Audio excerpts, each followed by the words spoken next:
tell me. Oh, I shifted. Yes, I moved the chair. Well, today I'm really excited. I have the most amazing person here to meet you and to talk with you and share his experience. It's Mark Thiede, Thiede. So Mark is, he has his PhD, so maybe I should call him Dr. Mark, Dr. Thiede. Well, whatever. No, let's not be too formal. Let's not be too formal, but Mark is an amazing man. So he is previously a biochemist, a molecular biologist, and then did a lot of work in chemistry. So a lot of his time he spent in laboratories, worked all over the country, kind of similar experience as I have had. Not just one location is good. He was in Baltimore, he was in St. Louis, and then here he is in Connecticut. So has been here, has enjoyed the company of a lot of different people doing his work as a scientist. He has taken his science out of the lab into the kitchen. Now, Mark probably is going to say it's a laboratory there too, because if you work in a kitchen, you know it's all about the chemistry of venting your pot pie if you make a pot pie so that the molecules have a chance. But Mark, maybe you need to talk. That's your wheelhouse, not mine. So Mark is an owner of a restaurant that's in East Haddam that's called Two Wrestling Cats. And my daughter, I think, is a little bit, my granddaughter actually, yes, I love is to a see little Claire. bit famous. And see, Mark already even knows her name. I don't need to remind him. Claire calls it the Kitty Cat Cafe, also known as, so not just Two Wrestling Cats, but the Kitty Cat Cafe. So Mark, welcome. Thank you so much for coming. We've been trying to get you on for about half a year, it seems like. Yeah, well, great. Thank you, Kate, very much for the opportunity. Very excited. And if you haven't been to his place, it's not just about serving a nice breakfast or lunch. It's about the environment. It feels warm. It feels welcoming. There's thousands of little statues of cats around and a fountain with cats all around the perimeter of it.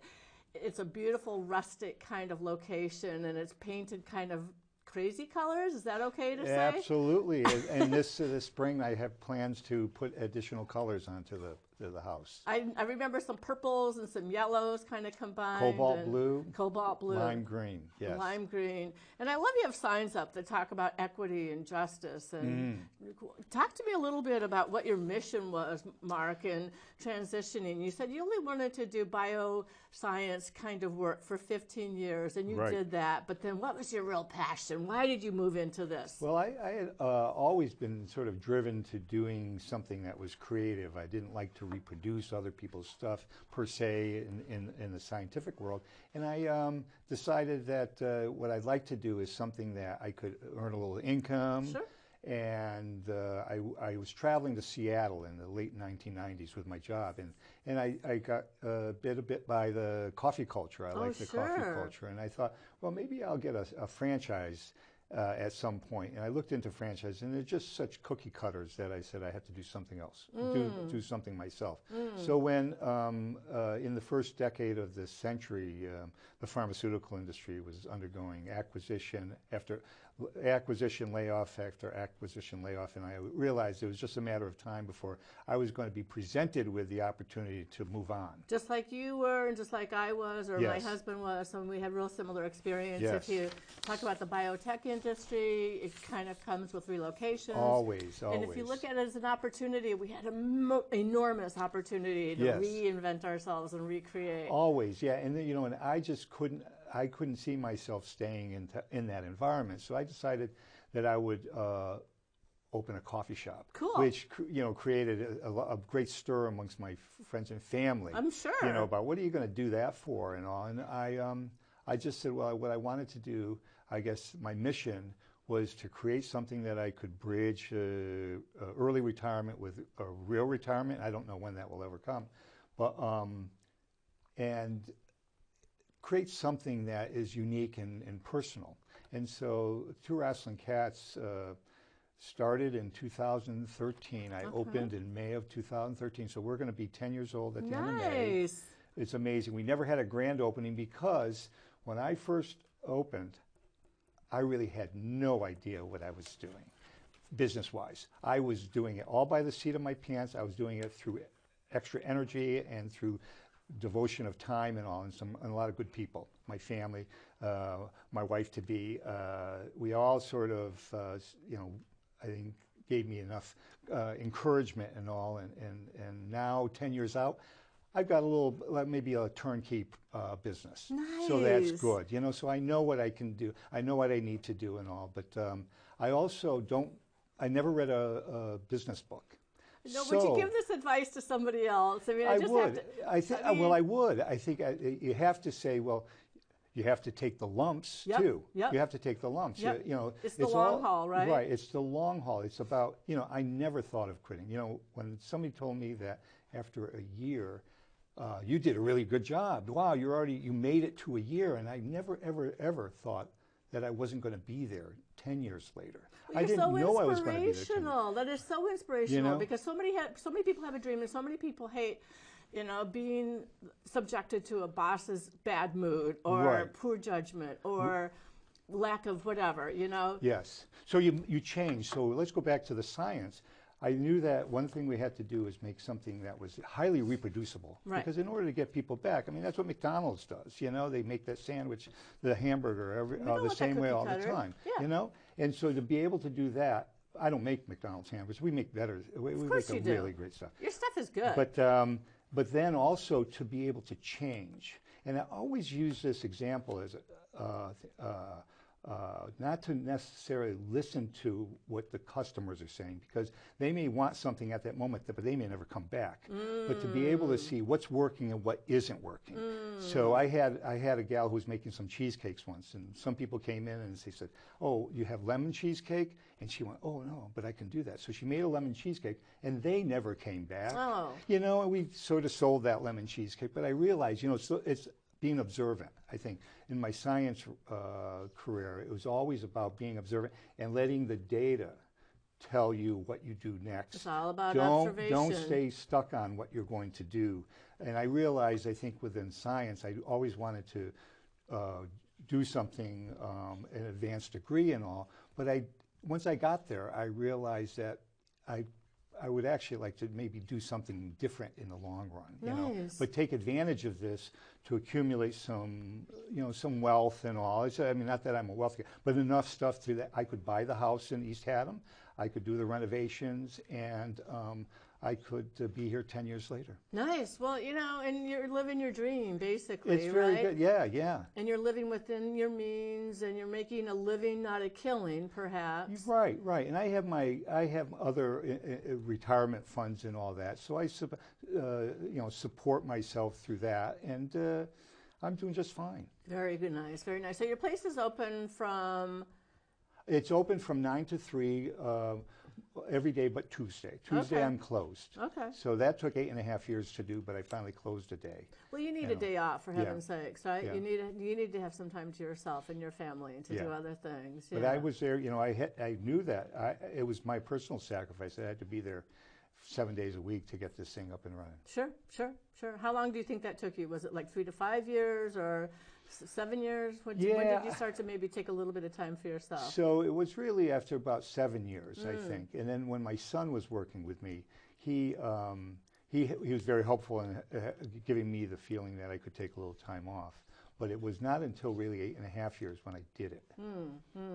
It's hard, yeah. It's hard. I love, though, like, your 2 wrestling cats. And tell me about your cats. You have them on your T-shirt here. Yes. And one's Bruno and one's Larry. This is Bruno and Larry, yeah. So they were given to me as gifts from my daughter and her middle school classmate.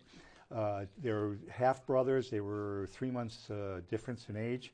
And they had a propensity to mix it up. Actually, Bruno loved it when Larry came because Bruno just sort of dominated because he was so much bigger. And I saw them on the floor. I was making some homemade beer. I was on the phone with my nephew, and I said, "Well, how about 2 Wrestling Cats Brewery?" And he said, "That's great. I made this batch of beer.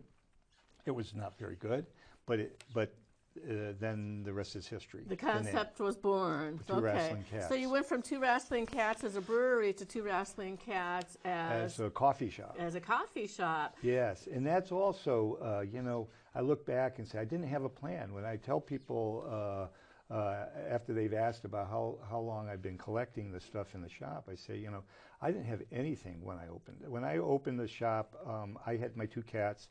I don't have any kits at home. Yeah, like all the figurines. All that stuff, I don't have it. None of that's mine. It's all brought in by the community. Oh, seriously? How many cats do you have? I have no idea. I once had a couple of young kids that did a count. This was probably, you know, 7 years ago. They said there were 300. So I don't know how many are there. I'm sure right there now. are. I can bring easily. some over next time when I come. Yeah, bring on. Yeah, we'll find some space for them and all. So that just grew. You know, in the community, there's really a wonderful cat-loving community out there. It really is, and it's a strong cat-loving community. Yeah. Somebody was saying the other day that 70% of every household has a pet. And I heard recently, too, I'm not sure if it's true or not, but that pets are more favored than cats. No, cats are more favored than dogs. So yeah.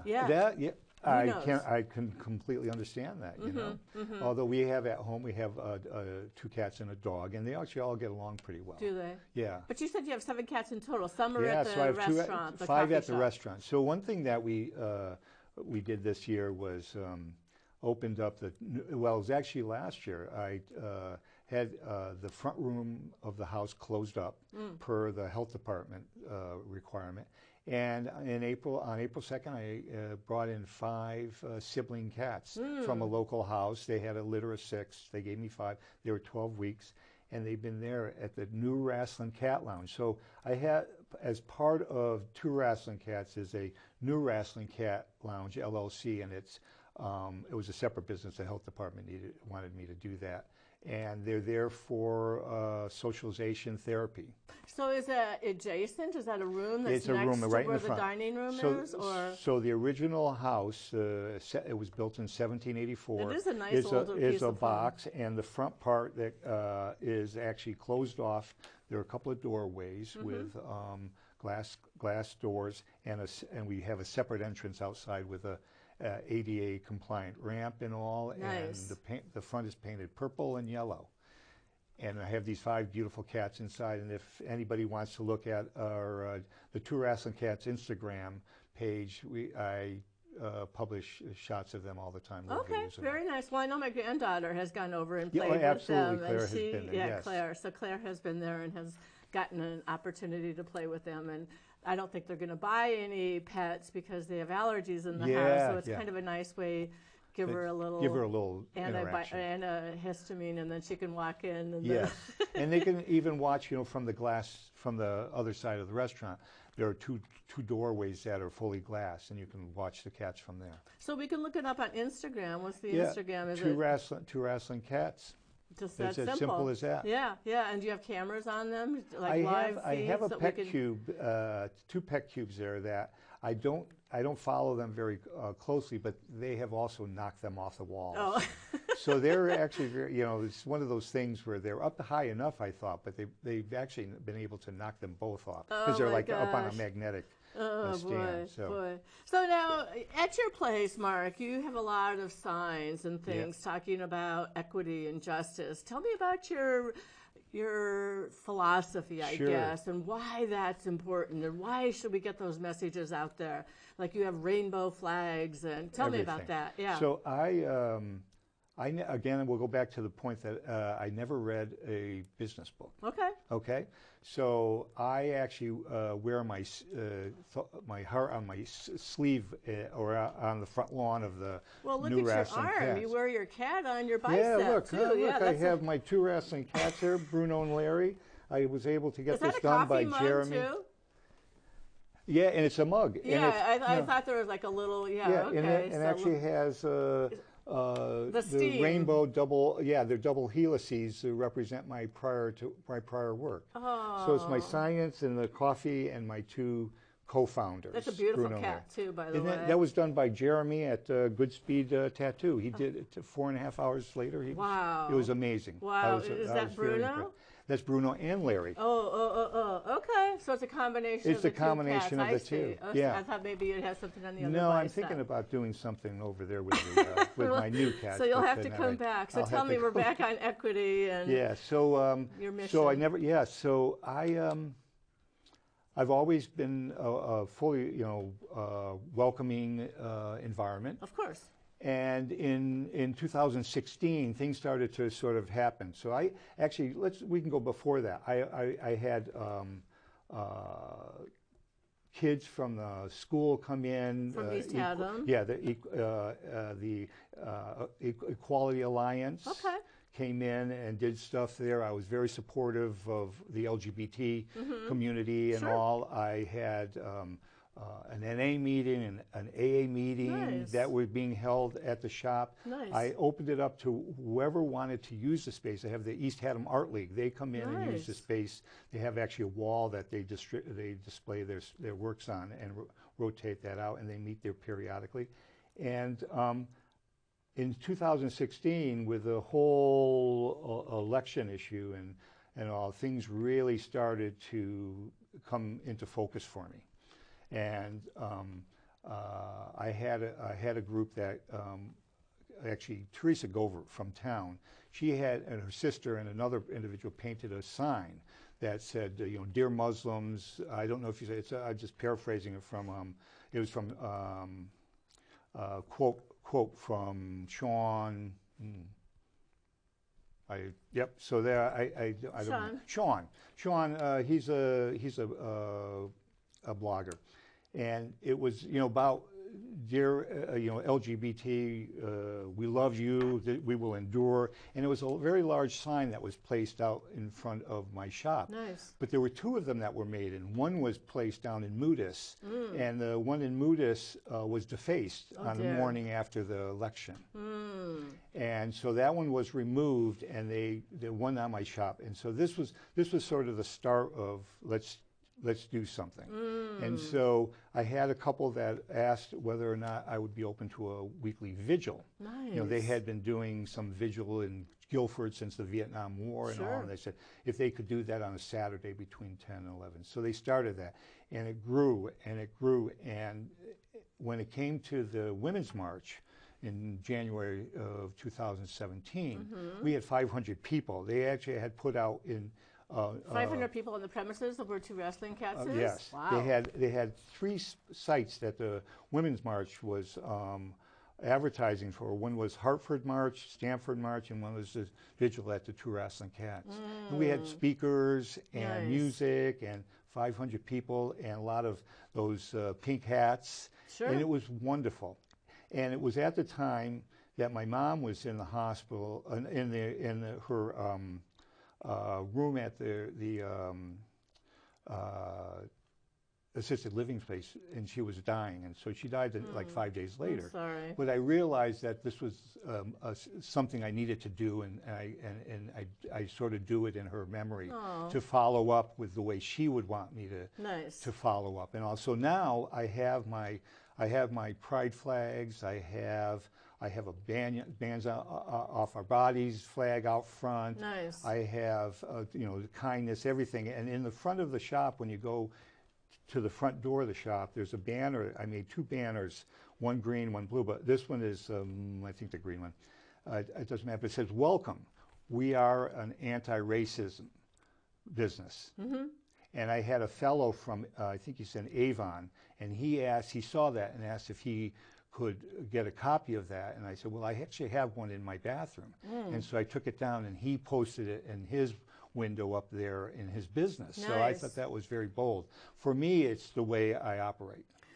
Well, and so many people, I'm on the state school board in East Lyme, and I'm on the board of directors for Learn as well, but also I ran for state rep for the 37th district a few years ago, and I asked people if they would maybe put my sign in their, in their business window, and they're like, can't do that, can't be political, and so it's really interesting that you would be so brave and so bold, but it's who you are, obviously, and you're very comfortable in your own skin, so that's what you wanted to do, and I really applaud you for taking that as a brave and bold move on your part. When I first started, there was a couple that was pushing for bringing down this. It was a community garden and a commercial kitchen facility on the Harris property.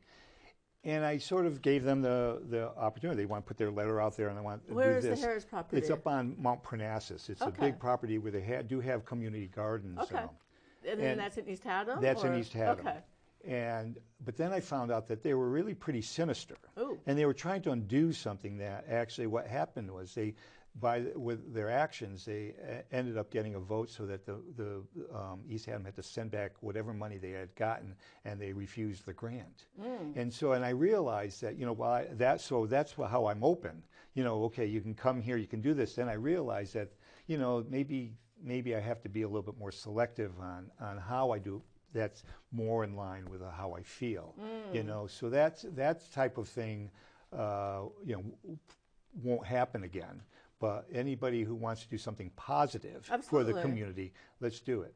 Well, and when I've gone there, like when I babysit, or I guess you don't call it babysitting when you're taking care of your own granddaughter, but when I've had the opportunity to do childcare for my granddaughter, she'd want to go to the Kitty Cat Cafe, so that'd be a big adventure for us. For the two of us, would go over and up and down the ramp several times. Oh, sure, yeah. All kinds of exploring to see which cats we can find, and of course she wants to check in and see if they're all there, kind of thing.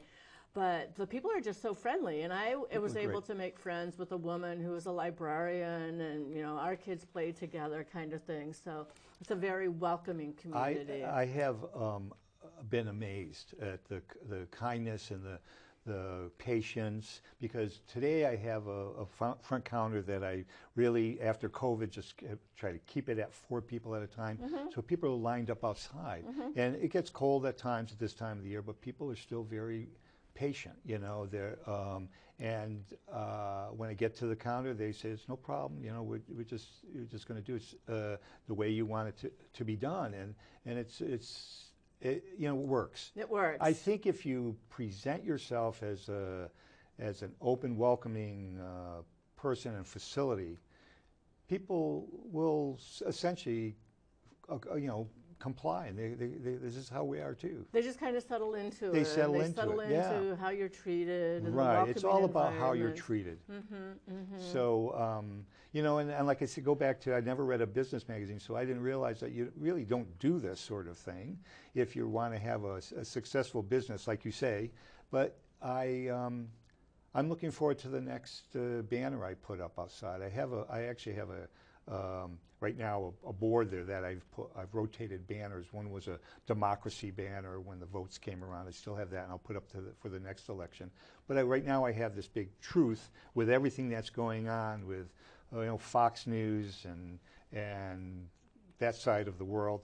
Truth with some arrows, and then I found a vote yes lawn sign that I put below it. So, that's sort of what I'm displaying right now, besides, in addition to my flags. Oh, I like it. Well, my brother spent a lot of time up in Ithaca, so it kind of reminds me of something that you'd see up in Ithaca, New York, where there's a lot of movement and energy, and and that makes you feel better when you feel like you're being subjected to a world that's outside of your beliefs and your wishes and your desires, to have some oppression placed on you. So I feel like you're creating an opportunity to have that.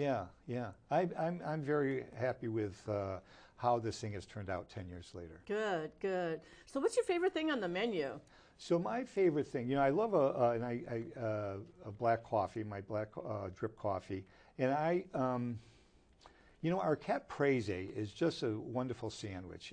Although I do make our chicken salads as well. Our calico chicken or furry curd chicken salads are made.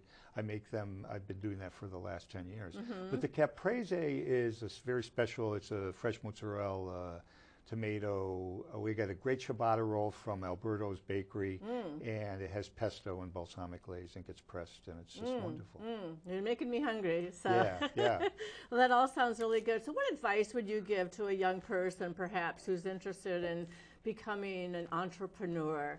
What would you say to them? How would you get them to, kind of get the plan in place? What would you say? What would you do? I would say be patient. Okay. It's not going to happen overnight. I remember sending out something on Facebook the Monday after. I opened on a Friday. The Monday after, almost declaring that I was a successful business, and I look back on that as such I can't find that, because I really would love to see what I wrote there. And then what I would say is be patient, stay with your passion, but be flexible. Things may change, and just go with what seems to be working and toss out what isn't working. And then the other thing, and I've said it all along since I've been open, if I had a book that I would write about Two Wrestling Cats New Business, I would say it would be the building of a nice small business.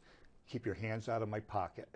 Because one of the things that I found as I move along is that once you're setting up a business, you start to get committed to a lot of other people that want to sell you things. You have to really get a control of that because, and I'll use this one example, the Coke guy who set up my Coke, beverage merchandiser with all free stuff. Then I wanted to order some, and I ordered some bottles, and next thing you know, the guy keeps coming in and writing down how much I need, and next thing you know, I have 7 cases of Coke products in the corner, and like, no, I don't want this anymore, you know, and I realized that I didn't know that this is how they operate. So you have to actually, I think, get a good grip on expenditures that other people want to sell you stuff. Okay. But maybe you don't need. Okay. And it'll help your bottom line a lot. Okay. Helps your bottom line. Okay. Yeah. And what about building the team? Is that an important part of it as well? You Yeah. said you really kind of, your family was really important. Yeah, I started with a large group of people, and then we chiseled it down. For instance, I had a baker and an assistant baker. We started with some bakery stuff, and then I realized that it's not as big a part of the business as it should be, that I really shouldn't have be paying for a baker and all this. So focus on what's in between the bread and not the bread itself. This was for pastry stuff. This was for pastry stuff. Got it. And so the bottom line was that the team was built, and then I had to sort of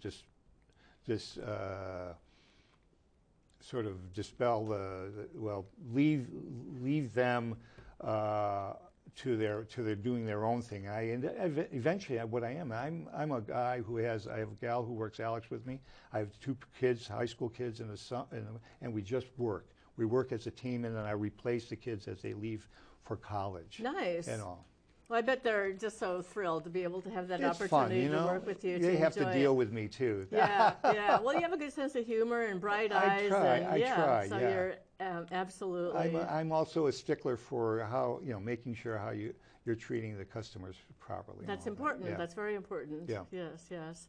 So located in East Haddam, and it's an intersection. It's like a trisection. What is 82 or? It's actually at the intersection of 82 and the end of 151. Okay. So 151 actually starts at the intersection there, and it goes up to East Hampton.